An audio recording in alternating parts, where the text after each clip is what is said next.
আবৃত্তি করছি তুরস্কের একটি ফোক কবিতা। তুমি বলো তুমি বৃষ্টি ভালোবাসো, কিন্তু তার তলে তুমি ছাতা নিয়ে হাঁটো। তুমি বলো তুমি সূর্য ভালোবাসো, কিন্তু রোদের দিনে তুমি ছায়া খুঁজো। তুমি বলো তুমি বাতাস ভালোবাসো, কিন্তু যখন সে আসে তুমি জানালা বন্ধ করে দাও। তাই আমি ভয় পাই যখন তুমি বলো তুমি আমাকে ভালোবাসো।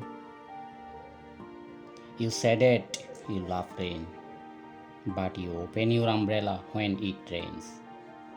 You said it, you love the sun, but you find a shadow spot when the sun shines.